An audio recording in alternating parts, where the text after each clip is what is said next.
तो अब देखेंगे एविडेंस फॉर इवोल्यूशन। तो एविडेंस फॉर इवोल्यूशन में सबसे पहले हम लोग स्टार्ट करेंगे evidence from cell biology and biochemistry. ठीक है, तो फर्स्ट हम लोग एविडेंस से किससे, कहाँ से भाई, सेल बायोलॉजी एंड बायोकेमिस्ट्री से सबसे पहले हम लोग एविडेंस को स्टार्ट करेंगे। तो एक्चुअल में ये क्या बोलता है, देखो ये बोलता है कि सारे एनिमल्स, ठीक है, ऑल एनिमल्स, सारे एनिमल्स फ्रॉम फाइलम, ठीक है, कहाँ से भाई, सारे एनिमल्स फ्रॉम फाइलम पॉरीफेरा। ठीक है, सारे एनिमल्स देखो फाइलम पॉरीफेरा से कॉर्डेटा। ठीक है, from phylum Porifera to chordata, सारे एनिमल्स जो बिलोंग करते हैं फाइलम पॉरीफेरा टू कॉर्डेटा, सबके अंदर क्या होता है, present phylum Porifera to chordata. ठीक है, सारे एनिमल्स के अंदर क्या होता है, प्रेजेंट, सारे के सारे एनिमल्स के इनसाइड अंदर में क्या होता है, इनके सेल में आपको देखने को मिलेगा फ्रॉम फाइलम पॉरीफेरा से कॉर्डेटा, सारे एनिमल्स के सेल में सेल मेम्ब्रेन होता है, सेल के अंदर सेल ऑर्गेनेल होता है, इनमें प्रोपल न्यूक्लियस होता है, प्रोपल न्यूक्लियस है, जीन है, प्रोटीन होता है, इनके सेल में एंजाइम होता है, ट्रिप्सिन, अमाइलेज, पेप्सिन।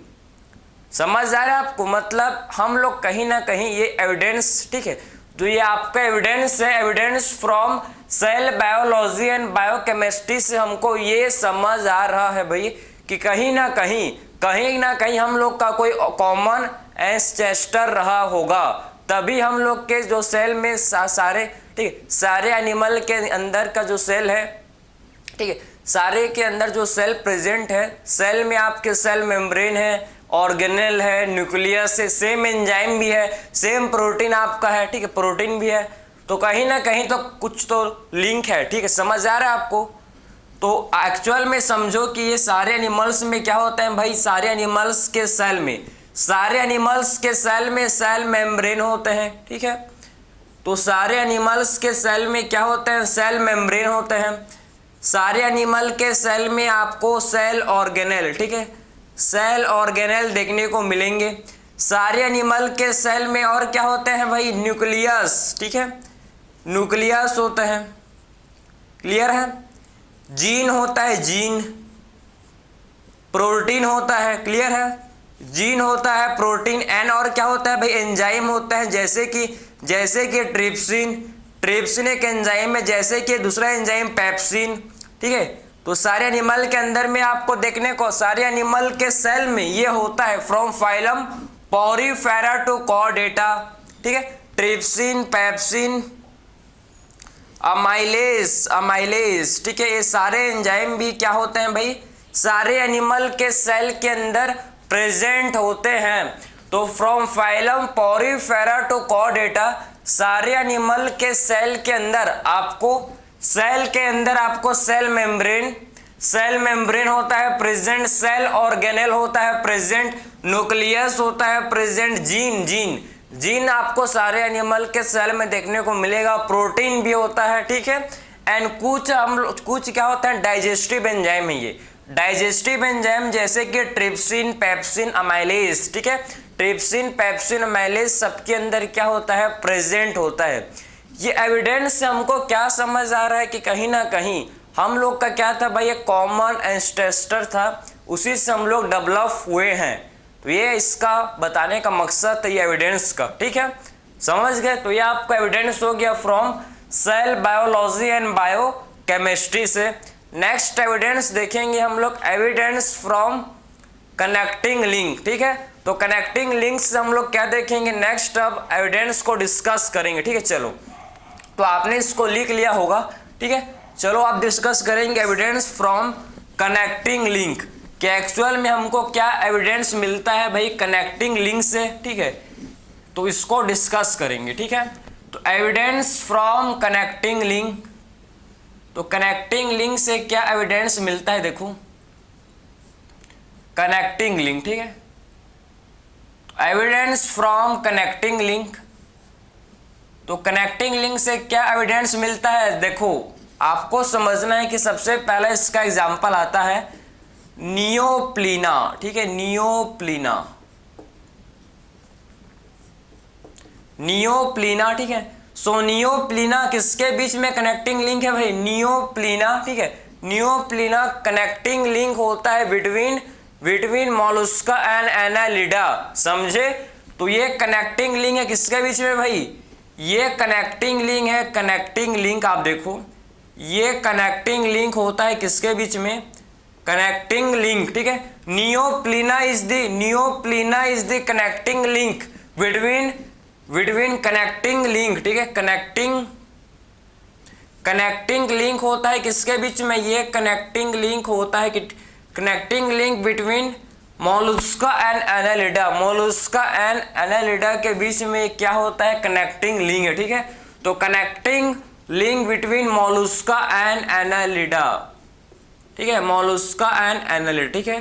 तो मोलस्का एंड एनालिडा के बीच में ये क्या होता है, कनेक्टिंग लिंक है, समझ गए। तो ये मोलस्का एंड एनालिडा के बीच में क्या है भाई, ये नियोप्लीना कनेक्टिंग लिंक है, कनेक्टिंग लिंक, ठीक है, जो कनेक्ट करता है किसको, जो दोनों फाइलम का कैरेक्टर। भाई कनेक्टिंग लिंक का मतलब क्या है, किसके पास, नियोप्लीना के पास दोनों फाइलम का, फाइलम मोलस्का एंड फाइलम, ठीक है, एनालिडा, दोनों फाइलम का कैरेक्टर इनके अंदर प्रेजेंट होता है, समझे। दोनों फाइलम का जो कैरेक्टर है वो कैरेक्टर इसमें क्या होता है भाई, प्रेजेंट होता है, इसीलिए इसे बोलते हैं कनेक्टिंग लिंक, जो दो फाइलम को आपस में कनेक्ट करे, समझे।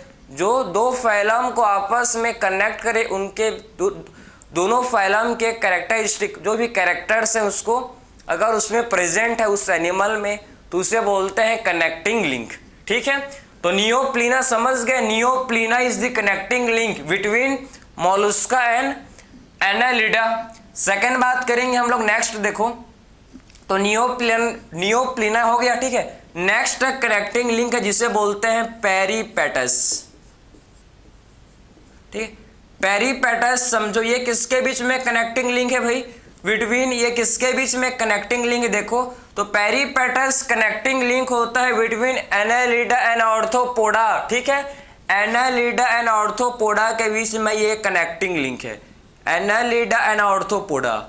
तो आप समझ गए कि पेरीपेटस कनेक्टिंग लिंक होता है किसके बीच में, ये कनेक्टिंग लिंक होता है बिटवीन एनालिडा एंड किसके बीच में, ऑर्थोपोडा, ठीक है। एनालिडा एंड ऑर्थोपोडा के बीच में क्या होता है, ये कनेक्टिंग लिंक है, ठीक है। एनालिडा एंड ऑर्थोपोडा के बीच में ये क्या है भाई, ये कनेक्टिंग लिंक होता है पेरीपेटस, ठीक है।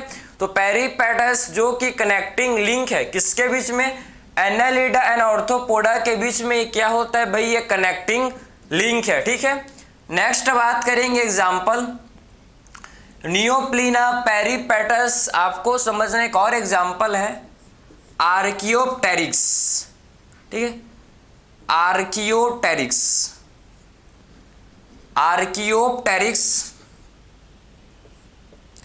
देखो, ठीक है, आर्कियोप्टेरिक्स, ठीक, आर्कियोप्टेरिक्स। तो आपको समझना है कि जो आर्कियोप्टेरिक्स है, ठीक है, आर्कियोप्टेरिक्स देखो, ये जो आर्कियोप्टेरिक्स है, आर्कियोप्टेरिक्स किसके बीच में कनेक्टिंग लिंक होता है, आर्कियोप्टेरिक्स ठीक है, कनेक्टिंग लिंक किसके बीच में होता है भाई, तो ये कनेक्टिंग लिंक होता है किसके बीच में, ये कनेक्टिंग लिंक होता है, आप समझो, बिटवीन रेप्टाइल्स एंड बर्ड के बीच में ये कनेक्टिंग लिंक होता है। तो आर्कियोप्टेरिक्स किसके बीच में कनेक्टिंग लिंक है भाई, तो ये कनेक्टिंग लिंक होता है बिटवीन रेप्टाइल्स एंड बर्ड, ठीक है। रेप्टाइल्स एंड बर्ड के बीच में ये कनेक्टिंग लिंक है। सो आर्कियोप्टेरिक्स ये क्या है, देखो आर्कियोप्टेरिक्स कनेक्टिंग लिंक होता है किसके बीच में, बिटवीन रेप्टाइल्स एंड बर्ड, ठीक है। रेप्टाइल्स एंड बर्ड के बीच में ये कनेक्टिंग लिंक है, मतलब आपको समझना है कि इसका, ठीक है, रेप्टाइल्स एंड बर्ड दोनों का फीचर्स इसमें क्या होता है, प्रेजेंट होता है, ठीक है। आपको इसमें रेप्टाइल्स का भी फीचर्स देखने को मिलेगा और इसमें आपको बर्ड्स का भी फीचर्स देखने को मिलेगा। तो आर्कियोप्टेरिक्स के अंदर आपको रेप्टेलियन फीचर, रेप्टेलियन कैरेक्टर एंड बर्ड्स मतलब एवियंस कैरेक्टर, ठीक है। दोनों कैरेक्टर आपको इसमें देखने को मिलेंगे, किसमें भाई, आर्कियोप्टेरिक्स में, ठीक है। तो कनेक्टिंग लिंक है किसके बीच में, ये रेप्टाइल्स एंड बर्ड्स के बीच में ये क्या होता है, कनेक्टिंग लिंक है। नेक्स्ट डिस्कस करेंगे एग्जांपल जिसे बोलते हैं ठीक है, बैलेनोग्लोसिस, ठीक, इसे बोला जाता है बैलेनोग्लोसिस, ठीक है। सो बैलेनोग्लोसिस समझ आ रहा है आपको, इसे बोलते हैं बैलेनोग्लोसिस। सो बैलेनोग्लोसिस किसके बीच में कनेक्टिंग लिंक होता है, ठीक है। सो बैलेनोग्लोसिस कनेक्टिंग लिंक किसके बीच में होता है, आप समझो, ये कनेक्टिंग लिंक होता है किसके बीच में, सो बैलेनोग्लोसिस कनेक्टिंग लिंक होता है किसके बीच में, कॉर्डेट्स एंड नॉन कॉर्डेट्स के बीच में, ठीक है। तो बैलेनोग्लोसिस कनेक्टिंग लिंक, ठीक है, between chordates and non chordate, ठीक है, कॉर्डेटा एंड नॉन कॉर्डेट्स के बीच में ये क्या होता है, कनेक्टिंग लिंक है, ठीक है। तो कनेक्टिंग लिंक बिटवीन, ठीक है, non chordates and non chordates, ठीक, कॉर्डेट्स एंड नॉन कॉर्डेट्स के बीच में क्या होता है, कनेक्टिंग लिंक है, ठीक है। तो बैलेनोग्लोसिस कनेक्टिंग लिंक किसके बीच में है, कॉर्डेट्स एंड नॉन कॉर्डेट्स के बीच में ये कनेक्टिंग लिंक होता है, ठीक है। सो कॉर्डेट्स एंड नॉन कॉर्डेट्स के बीच में ये क्या होता है भाई, ये कनेक्टिंग लिंक है। Balanoglossus is the connecting link between, ठीक है, chordates and non chordates. Next example आगे हम लोग का देखो, इसे बोलते हैं, ये आपका बैलेनोग्लोसिस हो गया, ठीक है। उसके बाद लंग फिक्स, ठीक है, लंग फिश। तो लंग फिश जो है ये किसके बीच में आपका कनेक्टिंग लिंक है, तो लंग फिश जो होता है फिश, ठीक है, ये कनेक्टिंग लिंक होता है किसके बीच में, ये कनेक्टिंग लिंक होता है बिटवीन, कनेक्टिंग लिंक किसके किसके, कौन से फाइलम के बीच में, ये जो लंग फिश है, ठीक है, ये कनेक्टिंग लिंक होता है। तो आपको समझना है कि एम्फीबिया, ठीक है, एम्फीबिया एंड बर्ड के बीच में, ठीक है, एम्फीबिया एंड, ठीक, एम्फीबिया और किसके बीच में भाई, एम्फीबिया एंड रेप्टिलिया के बीच में, ठीक, एम्फीबिया एंड रेप्टिलिया के बीच में ये कनेक्टिंग लिंक होता है, समझ है आपको।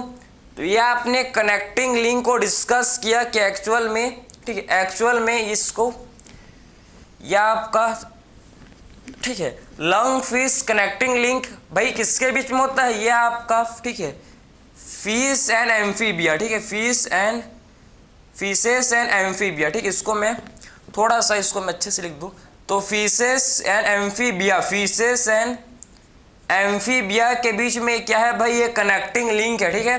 तो फिशेस एंड एम्फीबिया के बीच में क्या है, ये कनेक्टिंग लिंक है, समझे। तो लंग फिश किसके बीच का कनेक्टिंग लिंक, किसके बीच का कनेक्टिंग लिंक है, तो लंग फिश कनेक्टिंग लिंक होता है between fishes and amphibia, fishes और एम्फीबिया के बीच का ये कनेक्टिंग लिंक है, समझे। फिशेस एंड एम्फीबिया के बीच का कनेक्टिंग लिंक है हम लोग का लंग फिश, क्लियर है। ये हम लोग ने कुछ एविडेंस बात किए फ्रॉम कनेक्टिंग लिंक से, ठीक है। तो ये कुछ एविडेंस है जो कि कनेक्टिंग लिंक से हमको मिलता है कि जो फाइलम, दो एनिमल्स के बीच का, इनमें क्या होता है भाई, दो एनिमल्स, दो फाइलम्स के बीच का इसमें उसका कैरेक्टर्स प्रेजेंट होता है, समझ है आपको। इसी को बोलते हैं connecting link. Neopilina, Peripatus, Archaeopteryx, Balanoglossus and lung fish, ये सारे क्या हैं, कनेक्टिंग लिंक है, समझे। तो सारे के सारे क्या हैं भाई, कनेक्टिंग लिंक होते हैं, जिसमें आपको समझ आया होगा, ठीक है। तो सारे के सारे क्या है भाई, कनेक्टिंग लिंक है, समझ है आपको। तो ये क्या हम लोग के कनेक्टिंग लिंक हो गया। इसके बाद डिस्कस करेंगे एम्ब्रियोलॉजिकल एविडेंस, ठीक है, कि एम्ब्रियोलॉजी से हमको क्या एविडेंस देखने को मिलता है उसको डिस्कस करेंगे, ठीक है। तो इसके बाद हम लोग एम्ब्रियोलॉजिकल एविडेंस के बारे में डिस्कस करेंगे। तो ये आपने समझ लिया ना कि एविडेंस फ्रॉम कनेक्टिंग लिंक से एक्चुअल में हमको क्या एविडेंस देखने को मिलता है। आई होप ये आपको समझ आया होगा, ठीक है। नेक्स्ट बात करेंगे एम्ब्रियोलॉजिकल एविडेंस, ठीक है। एम्ब्रियोलॉजी से हमको क्या एविडेंस मिलता है, ठीक है।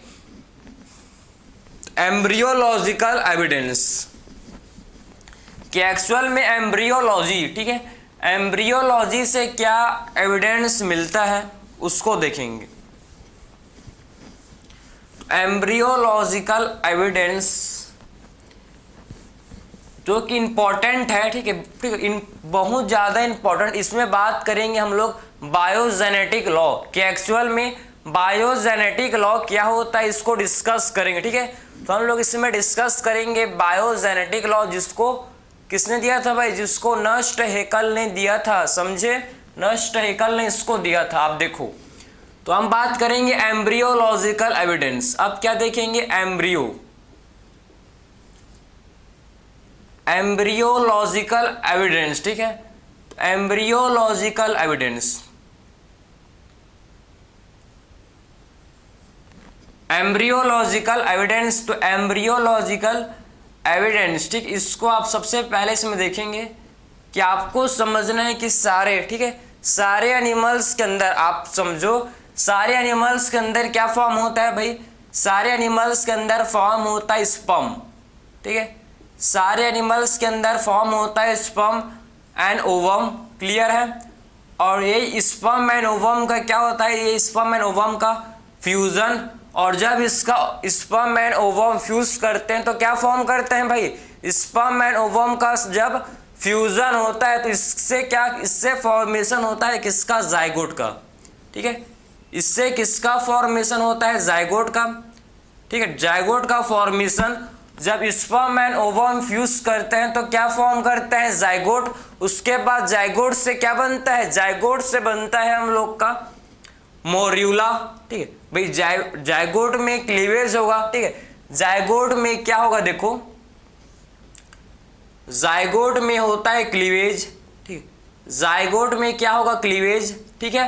क्लीवेज के बाद जाइगोट से क्या बनेगा, जाइगोट से बनेगा जिसे बोलते हैं मोर्यूला, ठीक है, सबसे पहले बनेगा मोर्यूला, ठीक है। तो जाइगोट से सबसे पहले क्या बनेगा, मोर्यूला, मोर्यूला से फिर क्या बनेगा भाई, ब्लास्टुला, ठीक है, मोर्यूला से फिर क्या बनेगा, देखो मोर्यूला से फिर बनेगा जिसे बोलते हैं ब्लास्टुला, तो मोर्यूला से फिर बनेगा जिसे बोलते हैं ब्लास्टुला, ठीक है। उसके बाद ब्लास्टुला से क्या बनेगा, फिर ब्लास्टुला से बनेगा जिसे बोलते हैं गैस्टुला, ठीक है, फिर ब्लास्टुला से क्या बनेगा भाई, जिसे बोलते हैं गैस्टुला, ठीक है। और उसके बाद गैस्टुला से तीनों जर्म लेयर, ठीक है, गैस्टुला के बाद क्या होगा, देखो तीनों जर्म लेयर, ठीक है, 3 जर्म लेयर का फॉर्मेशन। इससे क्या होगा, गैस्टुला से देखो 3 जर्म लेयर का फॉर्मेशन, इससे क्या होगा, 3 जर्म लेयर का फॉर्मेशन, ठीक है, समझे। तो गैस्टुला से क्या होगा भाई, गैस्टुला से 3 जर्म लेयर का फॉर्मेशन, 3 जर्म लेयर का फॉर्मेशन।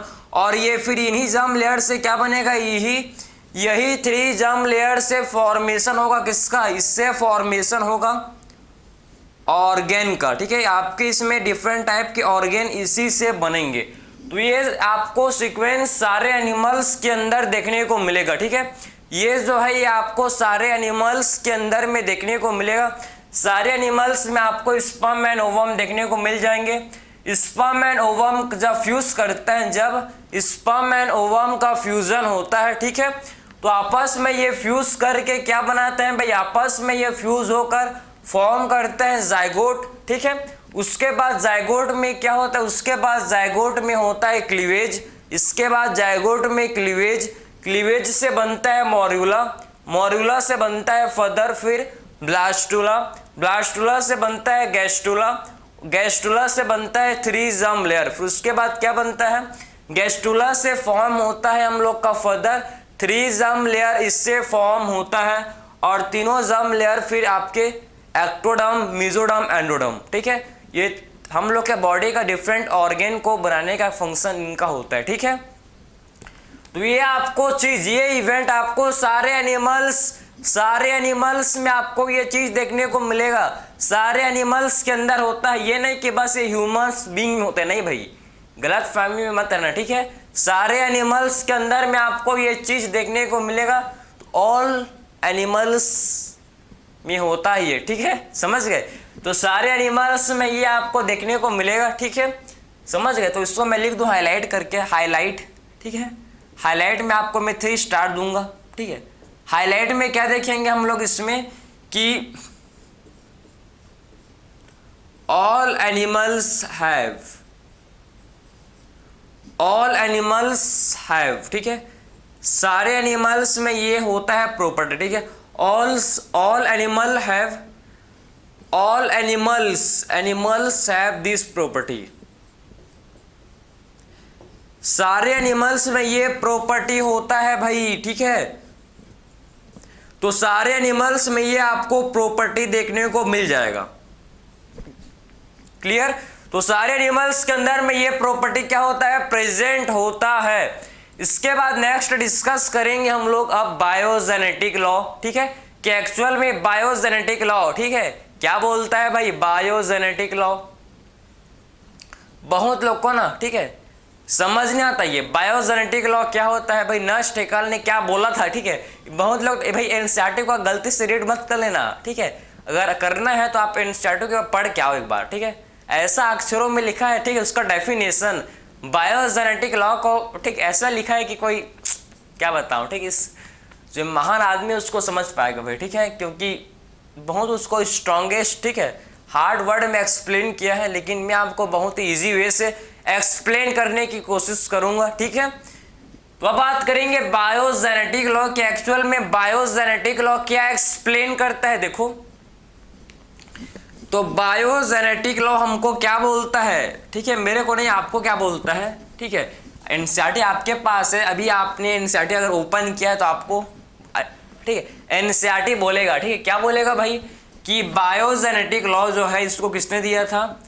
बायोजेनेटिक लॉ,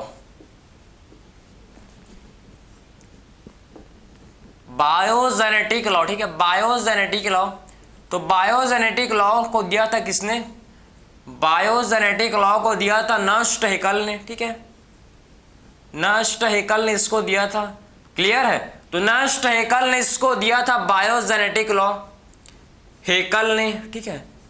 तो एक्चुअल में ये जो बायोजेनेटिक लॉ है क्या बोलता है इसको आप समझना, ठीक है, कि एक्चुअल में बायोजेनेटिक लॉ किससे एक्सप्लेन करता है, क्या बोलता है। ये जो बायोजेनेटिक लॉ है क्या बोलता है कि एनिमल्स, ठीक है, ठीक, आप समझो कि ड्यूरिंग एम्ब्रियोनिक डेवलपमेंट, ठीक है, एम्ब्रियोनिक डेवलपमेंट के दौरान आप समझो कि क्या बोलता है ये एम्ब्रियोनिक डेवलपमेंट, ठीक है, ड्यूरिंग एम्ब्रियोनिक डेवलपमेंट, ठीक है, एम्ब्रियोनिक डेवलपमेंट के दौरान समझो। सो ड्यूरिंग एम्ब्रियोनिक डेवलपमेंट, ठीक है, एम्ब्रियोनिक डेवलपमेंट के दौरान क्या होता है आप समझो कि ड्यूरिंग एम्ब्रियोनिक डेवलपमेंट, ठीक है, एम्ब्रियोनिक डेवलपमेंट एन एनिमल, ठीक है, एन अदर एनिमल, ठीक है, एन एनिमल, आप समझो एनिमल के पास क्या होता है भाई ड्यूरिंग एम्ब्रियोनिक डेवलपमेंट, ठीक है, एन एनिमल हैव अदर, एक एनिमल के पास क्या होता है भाई एन एनिमल्स हैव अदर, ठीक है, हैव अदर एडल्ट स्टेज, ठीक, एन एनिमल्स सो, ठीक है, एनिमल्स सो आएगा, ठीक है, सो अदर एडल्ट स्टेज, ये आपके एनसीईआरटी के लाइन से मैच नहीं खाता ना, पहले बोल दे रहा हूँ, ठीक है। तो आपका ये एनसीईआरटी के लाइन से मैच नहीं खाता, एनसीईआरटी में आपका डिफरेंट है और मैं आपको डिफरेंट, क्यों भाई, क्यों डिफरेंट, तो समझो, ठीक है। अगर उसको समझोगे तो आपको 7 जन्मों लग जाएगा, ठीक है, और इसको समझोगे तो 7 मिनट भी नहीं लगेगा, ठीक है। तो एक्चुअल में डेफिनेशन को समझो, ठीक है। एनिमल का जब क्या होता है, जब एनिमल का एम्ब्रियोनिक डेवलपमेंट होता है, ठीक है, जब एनिमल का क्या होता है भाई एम्ब्रियोनिक डेवलपमेंट, तो एनिमल जो है ये दूसरे एनिमल का अदर, ठीक है, दूसरे एनिमल के ये एडल्ट स्टेज को शो करता है। समझ आ रहा है आपको? जब एम्ब्रियोनिक डेवलपमेंट में एनिमल क्या करता है भाई, एम्ब्रियोनिक डेवलपमेंट में एनिमल दूसरे एनिमल के दूसरे एनिमल के एडल्ट स्टेज को शो करता है। क्लियर है? मतलब अगर आपको एग्जाम्पल समझना है तो फॉर द एग्जाम्पल, जब ह्यूमन एम्ब्रियो, ठीक है, ह्यूमन एम्ब्रियो जो है, जब ह्यूमन एम्ब्रियो का एम्ब्रियोनिक डेवलपमेंट होगा तो ह्यूमन का एम्ब्रियो फिश के एडल्ट जैसे दिखेगा, फिश के एडल्ट जैसे ये होगा। समझ रहे हो? इस कहने का मतलब समझ आ रहा है आपको? मतलब है कि जब एनिमल का एम्ब्रियोनिक डेवलपमेंट होता है, जब एम्ब्रियो, ठीक है, जब एनिमल का एम्ब्रियोनिक डेवलपमेंट होता है तो एनिमल जो है, एनिमल शो अदर एडल्ट, ठीक है, animal show other adult stage, ठीक है, अदर एनिमल एडल्ट स्टेज, ठीक है, समझ आ रहा है आपको? तो यहाँ पर तो during embryonic development an animal show other adult stage, मतलब अदर, यहाँ पर इसको एनिमल लिखो आप तो और आपको और क्लैरिटी आएगा, ठीक है। Animal show other, animal show other animal, अब आपको क्लियर समझ आ गया, ठीक है। Animal show other animal adult stage, ठीक, एडल्ट स्टेज। अब आपको समझो, ठीक है, अब समझो कि जब एम्ब्रियोनिक डेवलपमेंट, जब एनिमल का एम्ब्रियोनिक डेवलपमेंट होता है तो जब एम्ब्रियो, ठीक है, जो भाई जब एम्ब्रियो होता है, जब एम्ब्रियो का एम्ब्रियोनिक डेवलपमेंट होता है, ठीक, एनिमल का जब एम्ब्रियोनिक डेवलपमेंट होता है तो एनिमल जो है दूसरे एनिमल के एडल्ट स्टेज को शो करता है। ये इनका कहना था कि जो एनिमल होगा जिसका एम्ब्रियोनिक डेवलपमेंट हो रहा है, जैसे कि ह्यूमन का अगर एम्ब्रियोनिक डेवलपमेंट हो रहा है तो फिश के जैसे, फिश के एडल्ट जैसे होगा, या फिर रेप्टाइल्स के एडल्ट जैसे होगा, या फिर आप बोलो कि एम्फीबिया के एडल्ट जैसे होगा। ये इसका कहना था। समझे कि जब एम्ब्रियोनिक डेवलपमेंट होता है तो एम्ब्रियोनिक डेवलपमेंट में आपको क्या देखने को मिलेगा भाई, कि जब एम्ब्रियोनिक डेवलपमेंट होता है तो एनिमल दूसरे एनिमल के किसको शो करता है भाई, जब एम्ब्रियोनिक डेवलपमेंट होता है तो एक एनिमल जो है दूसरे एनिमल के एडल्ट स्टेज को शो करेगा। ये सही नहीं है, ठीक है, क्योंकि अगर आप देखोगे तो, ठीक है, हम लोग का एम्ब्रियो जब देखोगे और फिश के एडल्ट को देखोगे तो क्या मैच खाएगा भाई? कोई मैच नहीं खाता, ठीक है। मैं नहीं बोल रहा हूं, कौन बोल रहा है इसको बोल रहा है कौन? वॉन बियर ने। इस जो ये था, इनका ये था, ठीक है, इसको डिस्कार्ड किसने किया था भाई? इसको डिस्कार्ड किया था वॉन बियर ने। बोला था कि ऐसा नहीं होता भाई, ऐसा पॉसिबल नहीं है कि एक का एम्ब्रियोनिक डेवलपमेंट, जो एम्ब्रियो है, ठीक है, एम्ब्रियोनिक डेवलपमेंट जो है एनिमल का, ये एडल्ट स्टेज को शो नहीं करता भाई। एक एम्ब्रियो जो है दूसरे एनिमल के एडल्ट स्टेज को शो नहीं करता। तो क्या होता है भाई, वॉन बियर ने फिर क्या बोला था? तो आप समझो, इसको डिस्कार्ड, ये देखो इस थ्योरी को आप समझो, डिस्कार्ड किसने किया था? ये लॉ को कौन डिसअप्रूव्ड किया था? तो डिसअप्रूव्ड, इसको डिसअप्रूव्ड किसने किया था भाई? इसको डिसअप्रूव्ड किसने किया था? वॉन बियर ने, ठीक है। तो इसको डिसअप्रूव्ड किया था वॉन बियर ने, समझे? तो इसको डिसअप्रूव्ड किसने किया था? वॉन बियर ने इसको डिसअप्रूव्ड किया था, समझे? तो ये जो लॉ है बायोजेनेटिक लॉ को किसने डिसअप्रूव्ड किया था? तो बायोजेनेटिक लॉ को डिसअप्रूव्ड किया था किसने? वॉन बियर ने। तो वॉन बियर ने ये बायोजेनेटिक लॉ को डिसअप्रूव्ड कर दिया था, समझे? वॉन बियर ने क्या बोलते हैं भाई कि, ठीक है, वॉन बियर का क्या कहना है? आप समझो कि जो एनिमल है दूसरे एनिमल के जो एम्ब्रियो, ठीक है, जब एनिमल का जब क्या होता है भाई, एम्ब्रियोनिक डेवलपमेंट, ठीक है, तो एम्ब्रियोनिक डेवलपमेंट के दौरान जो एम्ब्रियो होता है, एम्ब्रियो दूसरे एनिमल के एम्ब्रियो जैसे होता है ना कि एडल्ट जैसे ही, समझे? इनका ये कहना था कि जो एम्ब्रियो होता है ये दूसरे एनिमल के एम्ब्रियो से रिसेंबल करता है, मतलब सेम होता है, लेकिन उसके एडल्ट से नहीं होता। ये बिल्कुल सही है, समझे? तो इनका मानना क्या था कि जो एम्ब्रियो है ये दूसरे एनिमल के एम्ब्रियो से मिलता है, ना कि उनके एडल्ट से। लेकिन ये जो हम लोग के महान आदमी, ठीक है, हम लोग के नष्ट है, इन्होंने क्या बोला भाई, इन्होंने बोला कि आप देखो कि during embryonic development an animal so other animal adult stage, ये जो कि बिल्कुल गलत, ठीक है। तो इनका कहना था एम्ब्रियोस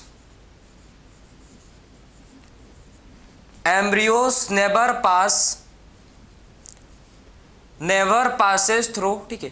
इनका क्या कहना था कि एम्ब्रियोस नेवर पासेस थ्रू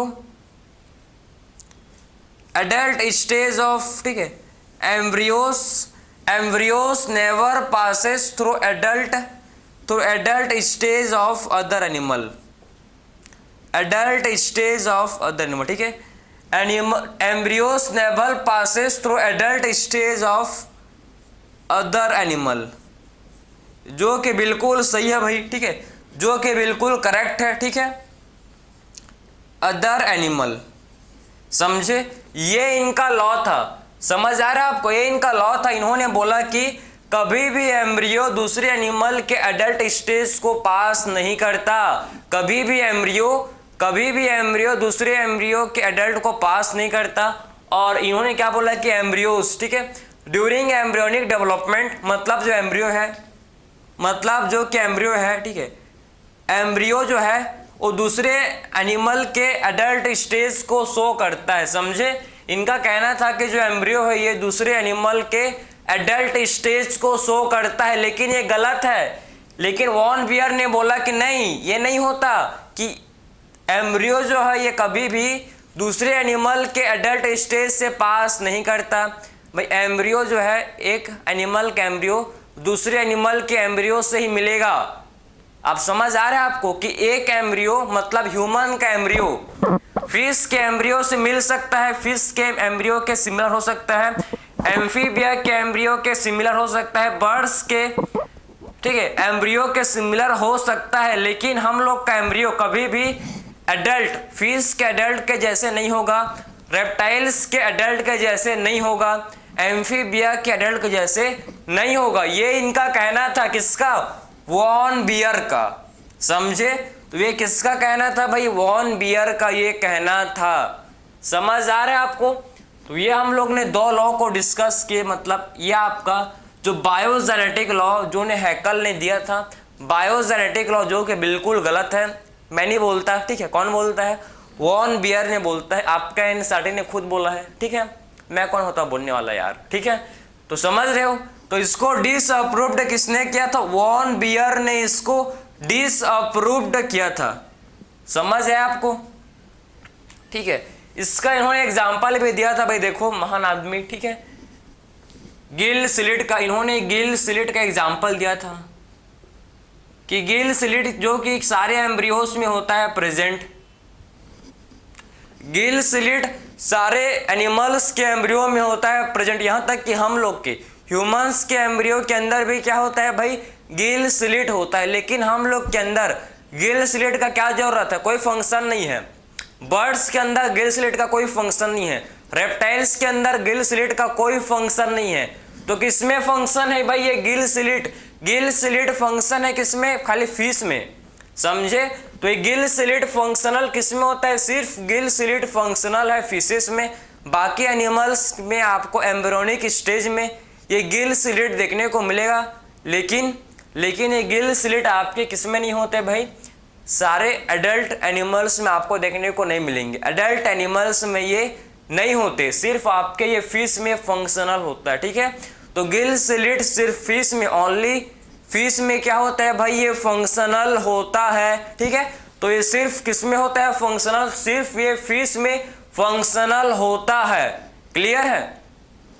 तो इसी के साथ हम लोग ने 3 एविडेंस को कंप्लीट किया। सबसे पहले स्टार्ट किए थे हम लोग evidence from cell biology and biochemistry. तो क्या बोलता है भाई, evidence from cell biology and biochemistry से हमको ये समझ आया कि सारे एनिमल्स में आपके gene, cell membrane, organelle, nucleus, protein सारे एनिमल्स में होते हैं प्रेजेंट, ठीक है। ये सारे एनिमल्स में आपको देखने को मिलेंगे, ठीक है। सारे animals from phylum Porifera to Chordata, आपको ये सारे एनिमल्स में देखने को मिलेंगे। ठीक है, नेक्स्ट हम लोग ने बात किया था एविडेंस। ठीक है, नेक्स्ट हम लोग ने बात किया था एविडेंस फ्रॉम, कहाँ से, कनेक्टिंग लिंक।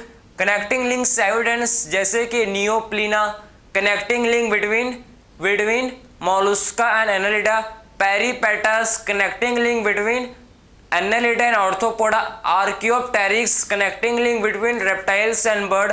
ठीक है, फिर हम लोग ने बात किया था Balanoglossus, connecting link between chordates and non chordates. फिर हम लोग ने बात किया था last lung fish. Lung fish connecting link है भाई फिशेस एंड एम्फीबिया के बीच में। ठीक है, तो लंग फिश कनेक्टिंग लिंक किसके बीच में है, फिशेस एंड एम्फीबिया के बीच में लंग फिश क्या होता है, ये कनेक्टिंग लिंक है। समझ है आपको, तो लंग फिश कनेक्टिंग लिंक किसके बीच में है भाई, फिशेस और किसके बीच में भाई, फिशेस एंड एम्फीबिया के बीच में ये कनेक्टिंग लिंक है। लास्ट बात की एविडेंस फ्रॉम, हम लोग ने देखा एम्ब्रियोलॉजिकल, एम्ब्रियो से, ठीक है, एम्ब्रियो से क्या एविडेंस देखने को मिलता है, तो हमको एक लॉ समझ आया, बायोजेनेटिक लॉ। बायोजेनेटिक लॉ से हम लोग ने सिंपल दो समझे बात। एक समझा कि जो बायोजेनेटिक लॉ है क्या बोलता है, सिंपल लैंग्वेज में समझो, अगर नहीं समझ आया तो मैं दोबारा रिपीट करूंगा कि बायोजेनेटिक लॉ बोलता है कि जो एक एनिमल का एम्ब्रियो होता है, एक एनिमल का एम्ब्रियो दूसरे एनिमल के एडल्ट से मिलता है, बस यही है, इसी को बोलते हैं बायोजेनेटिक लॉ, कि एक एनिमल का एम्ब्रियो दूसरे एनिमल के एडल्ट, एक एनिमल का एम्ब्रियो दूसरे एनिमल के एडल्ट से मिलता है। ठीक है, एक एनिमल का एम्ब्रियो दूसरे एनिमल के एडल्ट जैसा होता है, यही तो है बायोजेनेटिक लॉ। इसी को तो हैकल ने एक्सप्लेन किया था कि एक जब एम्ब्रियोनिक डेवलपमेंट दौरान जो एम्ब्रियो होता है, एम्ब्रियो दूसरे एनिमल के कैरेक्टर्स दूसरे एनिमल्स के जैसे दिखता है, ये इनका कहना था। लेकिन वॉन बियर ने यार बोला कि नहीं, ऐसा नहीं होता। वॉन बियर ने बोला कि एम्ब्रियोस कभी भी दूसरे एनिमल के एडल्ट स्टेज को पास नहीं करते, मतलब कि एम्ब्रियो जो है, एक एनिमल का एम्ब्रियो दूसरे एनिमल के एम्ब्रियो से ही मिलेगा भाई, एक एनिमल का एम्ब्रियो दूसरे एनिमल के एम्ब्रियो से ही फिट खाएगा, समझे। तो एक एनिमल का एम्ब्रियो जो होता है दूसरे एनिमल के एम्ब्रियो जैसे ही होता है, ना कि उसके एडल्ट जैसे, समझे। तो वॉन बियर ने बोला कि एक एनिमल का जो एम्ब्रियो है, एक एनिमल का एम्ब्रियो दूसरे एनिमल के एम्ब्रियो से ही मिलेगा, मतलब अगर ह्यूमन का एम्ब्रियो जो है ये फिश के एम्ब्रियो जैसा हो सकता है, रेप्टाइल्स के एम्ब्रियो जैसा हो सकता है, लेकिन उनके एडल्ट जैसे नहीं दिखेगा। ठीक है, ये इन किसका कहना था, वॉन बियर का। इसी के साथ हम लोग ने तीनों एविडेंस को कंप्लीट किया। ठीक है, आई होप आपको ये सारा चीज़, ठीक, आप इसको देख लो, आपको ये सारा चीज़ क्लियर समझ आया होगा। ठीक है, आपको ये क्लियर समझ आया होगा। ठीक है, और वो, ठीक है, ये बायोजेनेटिक लॉ का एक मेन वर्ड, ठीक है, मैं आपको नहीं बता पाया, आप लिख लो अगर लिखना है तो। इन्होंने क्या बोला था, ऑन्टोजेनी। इन्होंने बोला था कि ऑन्टोजेनी रिपीट्स फाइलोजेनी। ठीक, इन्होंने बोला था कि ऑन्टोजेनी रिपीट्स फाइलोजेनी। ठीक, इनका लॉ था, इन्होंने बोला था कि ऑन्टोजेनी रिपीट्स फाइलोजेनी। ठीक है, इन्होंने क्या बोला समझे, कि ऑन्टोजेनी रिपीट्स फाइलोजेनी। ऑन्टोजेनी मतलब एम्ब्रियोनिक डेवलपमेंट। ठीक है, ऑन्टोजेनी मतलब क्या होता है भाई, ऑन्टोजेनी मतलब होता है एम्ब्रियोनिक डेवलपमेंट। ठीक है, ऑन्टोजेनी मतलब एम्ब्रियोनिक डेवलपमेंट। फाइलोजेनी किससे बोलते हैं, ठीक है, ठीक है, एंचेस्टर को बोलते हैं फाइलोजेनी। ठीक है, एंचेस्टर को क्या बोलते हैं, एंचेस्टर को बोला जाता है फाइलोजेनी। ठीक है, तो ऑन्टोजेनी रिपीट्स फाइलोजेनी किसने बोला, ऑन्टोजेनी रिपीट्स फाइलोजेनी हम लोग ने, ये हैकल ने बोला था। ठीक है, कि एम्ब्रियोनिक डेवलपमेंट ही रिपीट होता है भाई एंचेस्टर में। ठीक है, एम्ब्रियोनिक डेवलपमेंट ही किस में होता है, रिपीट, एंचेस्टर में ये रिपीट होता है। तो ये था, बस आपको इससे आज ज़्यादा नहीं पढ़ना है। ठीक है, इसी से ही क्वेश्चन आएगा, इसके बाहर से क्वेश्चन आपको नहीं मिलेगा। तो ये हम लोग ने कंप्लीट किया। तो मिलता है नेक्स्ट लेक्चर में। Thank you.